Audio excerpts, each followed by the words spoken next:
Good evening, Snooker World, and welcome to the 57th episode of the 15 Red podcast on April the 19th, 2021. And joining me tonight to talk day 3 of the World Championships is Graham. Good evening. Good evening. Good evening, Mike. How are you? Very well, very well. Just getting over the last few frames here of Kyron Wilson and Gary Wilson. But yeah, everything's good. So, your thoughts on the events from the day so far? Good standard of play again. Good matches. Very entertaining matches. I know we'll cover them as we go along. But another 8 centuries made today. Yes. So 25 in total. That is good. That is good going. 3 in 25 days. 25 in 3 days. That's good. Yep, absolutely. That's very high standard. And so we'll start off. I guess we'll bring conclusion to John's match and McGill's match first, and then we'll talk about the ones that are in progress. So we'll start with the latest one. That was John. He wins 6 in a row. He gets through to the second round. He did. Peng Fei's got nothing to be ashamed of. He gave John a go. You know, he was 7-4 up. And then John gets that run of 5 frames in a row. And that simply turned the match around. John was in blistering form then. There was no way back for Peng Fei. And I thought he would have clinged to him a little bit, maybe 8 all. But yeah, full credit to Peng Fei. He played really well. And John made it through. But again, John didn't look his best. Not how we knew he could play. No. Not how we played at Players Championship, and so.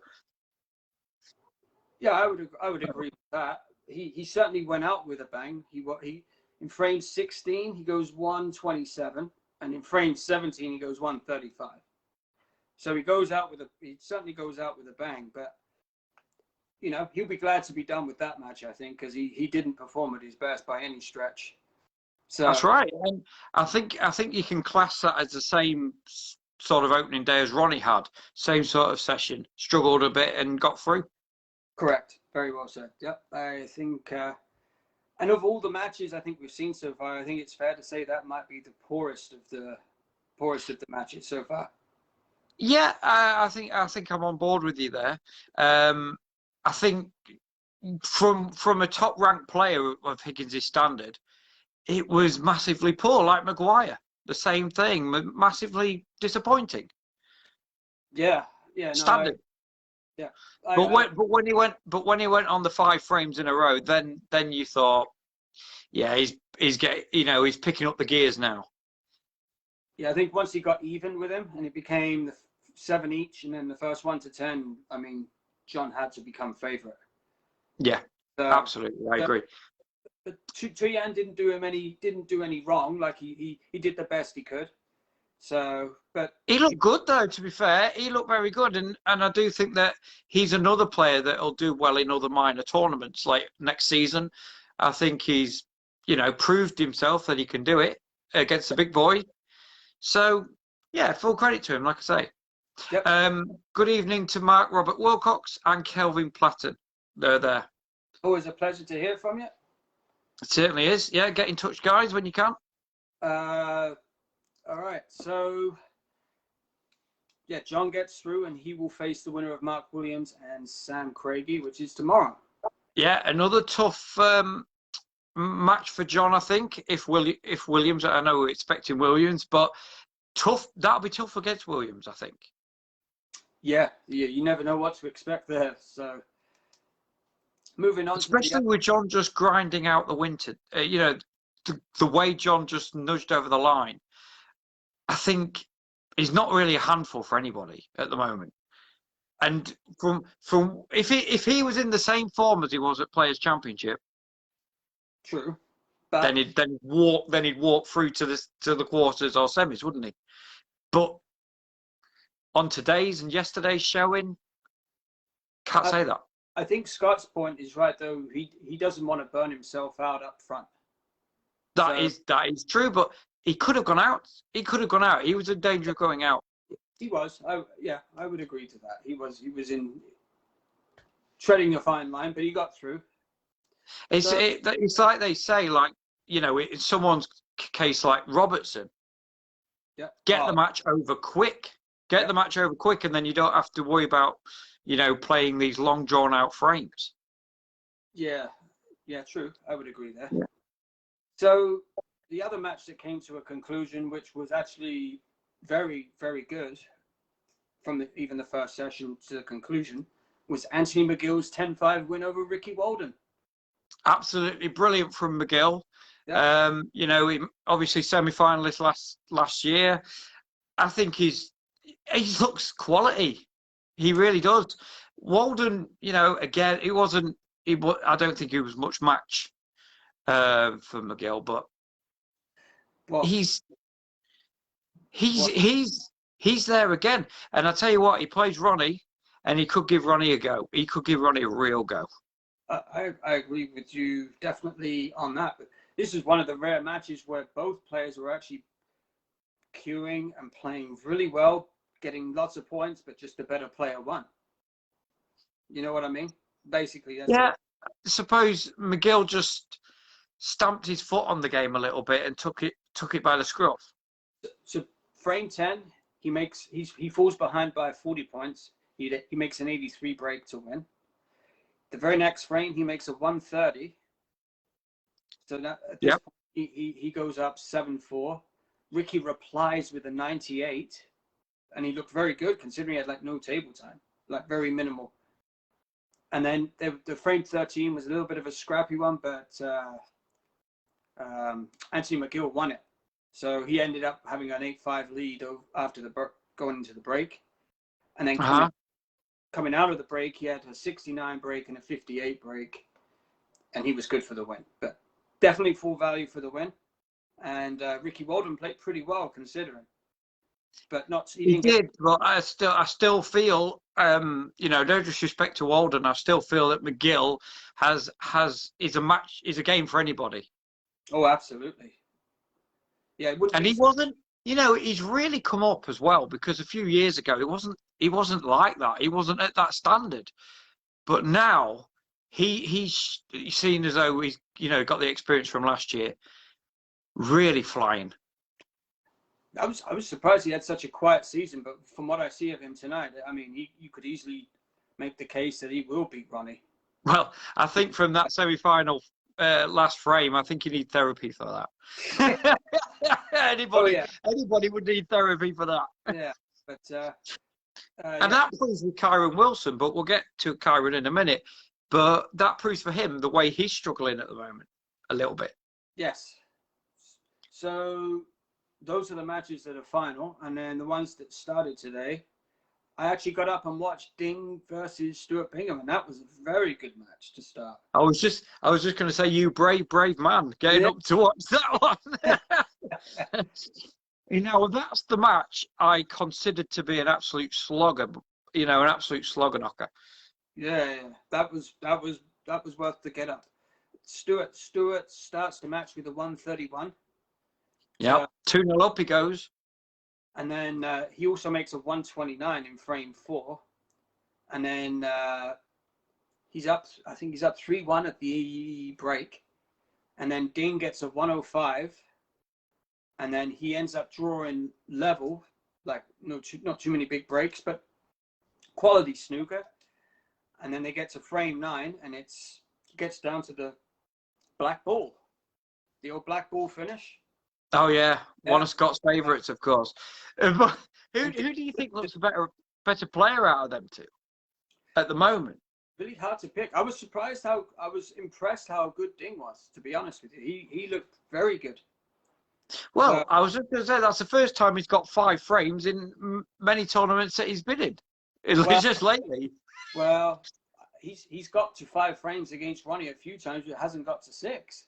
Because he's lost like 3 deciders to Ronnie. He got to 5, but couldn't. I think the Masters was one, maybe the Northern Ireland Open, and maybe the Players Championship. He's played him 3 times, and each time it's gone to a decider. And Ronnie's been right, yeah. come from behind to win. But that is Ronnie, but still. But none the more for that. Ding was very, very good today, in all fairness. And Stewart was good too.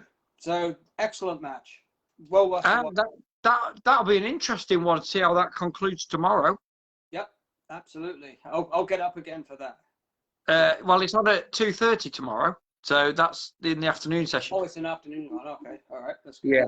6:30 in the morning I can handle. So. I tell you what, guys, Mike has got dedication to the cause. If you watched when the draw came out, this guy was up at 3 in the morning. His eyes were something I can't describe on air. Yeah. And he looked absolutely like he'd been on a night out and he'd not got up and he'd had a bad kebab. But the guy was up. Oh, he was. He was. He'll be glad when he can go back to a normal sleep pattern, that's for sure. Yeah. Absolutely. So, the other match before Gary and Kyron will talk about is Jack Lisowski and Ali Carter. Yeah, and this is one I've got to say I did not see whatsoever because of the things going on. Yep. But I'll just tell you that from my reading of the result so far, I'm very surprised that Lisowski's 5-4 up. I'm just going by that. It was the first 4 frames. Ali was the better player, and he had more table time, and he got himself a 3-1 lead. And then right after the break, Jack came out, and he was in full potting mode. He ended up winning 4 frames in a row, which took a 5-3 lead, and then Ali managed to gut one out to get it to 5-4. But very, very even contest. But yeah, I think Jack made a 121 maybe, frame 5. And okay. But it's I'd like to see the conclusion of that one as well. That'll be interesting. Yeah, I think that's tomorrow at 2:30 as well, if I'm not mistaken. Oh, is it? Let's have a look. I'll just double check that for you. No, it's at 10 o'clock in the morning. Oh, another 2 o'clock get up. Is it? Oh, okay. All right. So anyway, yeah. So it's been a good match, and I think Lisowski should win. If it's anything like today, then he's got a decent chance. But it'll be a close finish, maybe 10-7, 10-8, something like that. So yeah. And if Ali won, it could be 10-9. Yeah, we haven't had one of those. Could be. So now this match is currently going on, and we're talking about Kyron and Gary. Gary, yes. Well, Gary Wilson, I did see a bit of him, and he looked good. Okay. He looked good a couple of frames ago, but now what we on 9-7 is he now? 9-7. So 15. Yep. Yeah, and he's 1-0 up already, and he's right. So yeah, I would expect Kyron to push on now and get through that match. Yeah, I think so. But again, Gary was semi-finalist a couple of years ago. Not done much since. No. So they have those. Fallen off the radar a little bit. Yeah. So, I mean, Kyron, it started out. Gary did have a 5-1 lead. Yes. And then Kyron won 6 frames in a row to take a 7-5 advantage. So we're seeing lots of these streaks of like 5 and 6 frames consecutive by players in matches. Yeah, I don't know. I wonder why that is. Yeah. I wonder why that's happening. I don't know if there's a reason for it, but yeah, it just seems like it's happening more often. Maybe I'm paying attention to it too much. I don't know. But John's done it. Jamie Jones had 2 sessions of 5 consecutive frame wins. Yeah. Today, Kyron had 6 from 5-1 down to 7-5 ahead. So John won 6 on the spin to win the match from 7-4 to 10-7. So I don't know, kind of interesting. So, but yeah, I haven't seen much of that match. I will watch it later on. But Kyron has a 139, which is the highest break in the tour. No, what I saw, like I say, what I saw, Gary was doing okay. Oh yeah. But Kyron again, just a little bit too strong, I think. Yeah. So. Yeah, just a bit more quality, but. I mean, do you expect how many of these qualifiers did you expect to get through? I mean, Not many, to be fair. Although I'm very impressed with Jamie Jones, the way he's come through. yeah, the qualifiers he's been the best so far. Sam Craigie, I like the look of Craigie. Okay. And I think he'd give Williams a bit of a run for his money. Yeah, I think. I know he might. I'm not saying he'll beat him, but like McGill and Ronnie, not saying McGill will beat Ronnie, but will give him a crack. And I think Craigie will do all right. Yeah, I think it'll be something similar to like maybe 10-5, something like that. But Williams should come through, I would say. Yeah. But yeah, absolutely. The qualifiers, I don't know. I'm not. They've played well, but I mean, they're not going to beat some of these guys. Like the chances of too many more qualifiers getting through is pretty limited, I would say. Well, you have picked one. Maybe Carter. Maybe Carter. You've picked Highfield. You've put your take on it. You've put your claim on it. So, like you said, I know you're high on him. So will be Hawkins, yes. I'm sitting here now saying that as confident as tomorrow's going to come, Mark Allen and Hoshan tomorrow, they play. I mean, yeah, interesting match. So that is interesting. Williams will win 10-5. Yeah, that sounds right.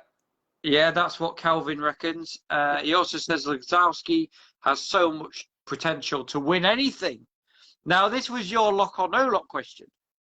Well, look, if he gets through to round 2, he obviously understands. Is that Calvin saying that? Yeah. Calvin, you understand that he will play Neil Robertson in the next round. Like, he would be hard if he beat Neil Robertson. That would be stunning, I would say. He would have Calvin, can you see Lazowski beating Robertson? That is the question. Like, do you see a huge difference from like rank number 4? I think Lazowski's ranked 14th because he's the seed guy in that match. He's ranked 14th or something, and Neil Robertson. Lazowski is, and Robertson's at 3. I think he's at 3. So yeah, like, and there is quite a difference in skill level difference. Yeah, Robertson should come through against Lazowski or Carter. Fairness. Yeah. So, but let's not take anything away from Lazowski. He's a good and up and coming player, though. But yes. What to win a ranking event, he's going to have to beat one of these big 4 or 5 guys at the top here. Now, is he capable of it? Maybe. I still think this game's got to go another level or 2. Yeah. Yeah, it's got to go up a notch. I do feel like at the moment he's not up for winning. He's not got out for winning anything at the moment. And I know I agree with what Calvin's saying. He's a dangerous player, but yeah, he got to the final against Trump, but it just wasn't going to match Trump at all. But I can't see him winning anything for a couple of seasons, Mike. And I think this is why you put that that was the question. Low lock question in there. Yeah. Couple of seasons, maybe one. I think, but I don't know. It'll be a very, very minor tournament. I think if he wins one match against those guys and he gets some success against Neil, Ronnie, Judd, John, if he beats one of these guys over, say, a 19 or better frame match and he wins a trophy, then the floodgates could open. But until he gets some success, and it's like anything really. Oh yeah, it's confidence boosting. It's a confidence booster. If you don't have any success in beating those guys, it just becomes that much harder. Yeah. Well, if he gets through Carter, then that's a step. I know Carter should be in the top 16 in fairness, but I know he's had a lot of health issues and that sort of thing that's stopped him. Bless him. He's a great lad, Ali. And unfortunately, because of the health problems, he should, like I say, he should be in the top 16. Do you agree with that? Yeah, he's a good player. I respect him as a player, but is he a top 16 guy? I believe he is. I believe he's a top, in the 16. Yeah. At 16, maybe. Yeah, I mean, we probably at the end of the season, we could probably have our own little top 16, who should be and who shouldn't be. That's a good topic. Yeah. That's a good topic question. Out of the players that's in the Crucible at the moment, who's made round 1, who should be in the top 16 that's not? Who's in the top 16 that should not be? No, who should be in there and there's not? Oh, I mean, I'll be honest. I thought Stuart Bingham played well enough. He played like a top. He was a top 16 player at one time. Like Stuart Bingham and Ali Carter would have to be the two guys. I mean, I can't see anyone. I don't see Gary Wilson, Peng Fei, Ho Shan, Highfield, Selt, any of these other guys that have been knocked out. Like Jamie Jones, not a top 16 guy. So and McGill's just scraping the top 16. He's actually just at 16. Yeah, but I think he deserves to be a little bit higher than that. Maybe 14. Well, the win should boost him up. He should, but isn't that at the end of the tournament, isn't it? It might be at the end of the tournament. It is at the end of the tournament, like final result type thing. So yeah. His highest rank, by the way, McGill, is 13. So okay, yeah. He's been there. I wonder how long Stephen Maguire lasts in the top 16. Very good point. I wonder. That's all. He's been there for a few years, hasn't he? But it's just how much he can maintain it currently, because he's not producing anything. No. Another thing that has to be said, and it's. But I will say that his highest rank has been 2. Wow. How did he get there in 2008, 2010? Oh, he was at 2 then. Wow. So what's happened to him since then? The one thing that needs to be said, though, is, and it counts for everyone in every walk of life, that COVID has affected every single person and in so many different ways.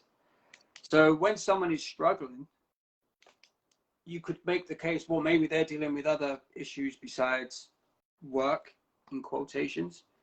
You know what I mean? Like, yeah. For me, I don't want to. I just want to say that's a big statement, by the way, we've just had from Matt Wilcox. Yeah. Maguire, now do you agree with this? Maguire and Murphy, we've just been talking about Maguire, have false rankings at the moment. They have what? False rankings. Do you agree with that? Yeah, I think he's right. I do agree with him. I didn't realize Stephen Maguire was ranked 8 until the draw came out. So, and we haven't seen him all year. No. So, and the same can be said for Sean Murphy, but it goes back to what I just said about this whole COVID thing, how it's affected in so many different ways. So if I see the same thing once normality hopefully returns, at least then we can get a little bit of a truer measuring stick of these things. You know what I mean? But I agree. I do believe there is false rankings there, for sure. Because what's he won? Was it the Tour Championship last season for Stephen Maguire? Season before. That's it. That's all he's won. And it's not impressive. No. It's not impressive at all. By the way, Mark Wilcox has put here. Well, I was going to take a screenshot of it, but it went then. But if I can get it back, I'll take a screenshot of it. He's actually said Lozowski will win a minor ranking event next season. Okay. I don't know which one it is, but he said he would win one. Gibraltar. He's thinking something like Championship League is not ranking, but something of a small nature. Maybe the English Open. Yeah. Northern Irish Open, Summit maybe.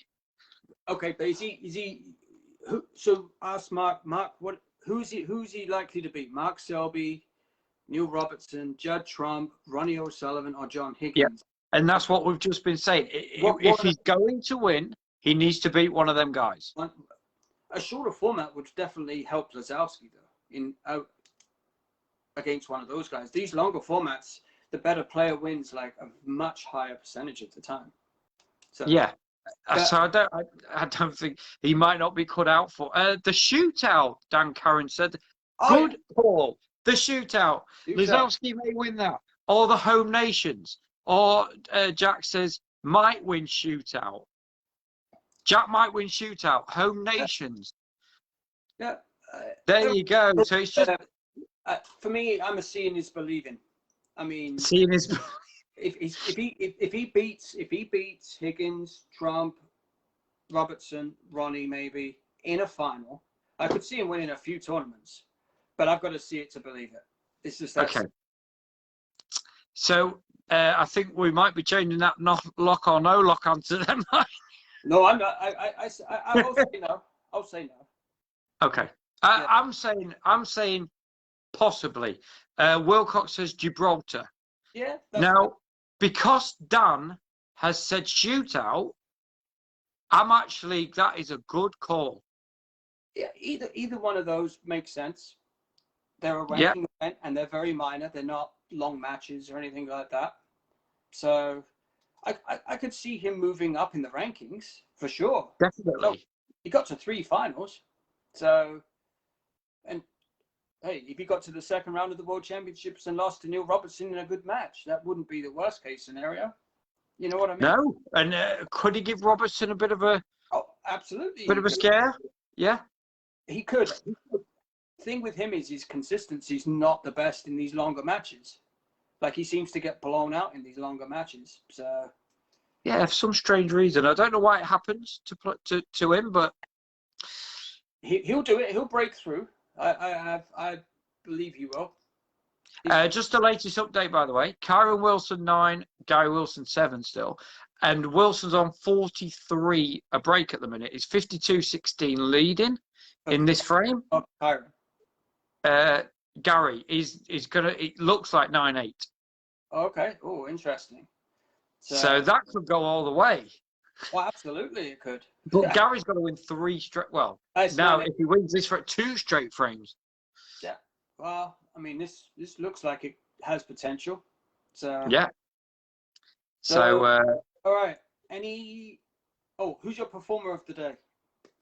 Performer of the day has got to be McGill. You're going with Anthony McGill. McGill was excellent. His performance was excellent, but I'm going with Ding. You're going with Ding. I was surprised. He was really good. I got to give credit where credit's due. He was. Yeah, fair enough. I won't go against that. I think he's done well to get 5 frames over Bingham. I think he's done very well. So, yeah, no, I'll be looking forward to that one tomorrow. If he misses an easy shot tomorrow, it'll be an oh dear me. And if he starts losing frames easily, oh boy, that would. we haven't gone through the order for tomorrow. Oh please. So the order for tomorrow then is at 10 in the morning. The matches are Mark Allen starts against Lou Hoshon. Okay. And also Lazowski and Carter are going to conclude. Okay. Yep.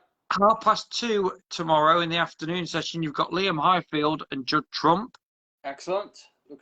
Hopefully, good luck to Liam. By the way, we wish him all the best. We really do. Yep. It's going to be tough for him, but hopefully, you've heard it first. Mike said that he'll get through. You heard it first. And also tomorrow afternoon, 2:30 tomorrow. Is that Ding? Is there another one? Ding and is there another one for that? Is it Bingham Stewart? Okay, what I've got here is Ding and Bingham in 10 a.m. and Lazowski and Carter is in the afternoon. Oh no! Ding and Bingham are in the afternoon tomorrow. You're right. that's what I've got. 2:30. Yeah, and then tomorrow night you've got at 7 o'clock the evening session matches. Barry and Mark Matsell. Mark Allen and Lou Hochon and Barry and Selt. Yes, sir. Barry and Selt. Selt starts tomorrow. Come on. Any parting shots before we sign off? No, I think we've covered everything, Mike. Yeah, that's. Have you got anything? Have you got anything to add? Any parting shot? No parting shot. No. I just surprised John took as long as he did, 3 sessions, but that's all good. And that's an unusual thing as well. Kelvin's performer of the day was McGill. Cheers, lads. I'll miss a lot till about 6 at work, till 4, and then Jim 5 till 6. But he'll be watching at 7. So he's going to tune into us, I'm sure, tomorrow evening as well. Beautiful. We're on here at 10 o'clock. Another parting shot is the new format. We've got a new format to tell you about. So what will happen is me and Mike will cover the end of day's play from 10 o'clock in the evening.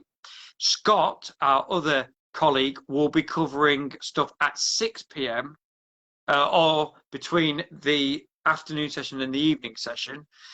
So he'll be giving you updates on that. Possibly sometimes with Dylan Taylor. Yep, where possible. So that's the announcement to make. By the way, our format is slightly changing. 2 people as opposed to 3. Yes. I like that. That should be good. So, okie dokie then. Well. All right. Cheers, Mike. We will be back. That is Graham in Burton-on-Trent. This is Mike in Vancouver, and we are signing off until 10 p.m. tomorrow. Good night, and see you all later. Good night. See you later. Bye.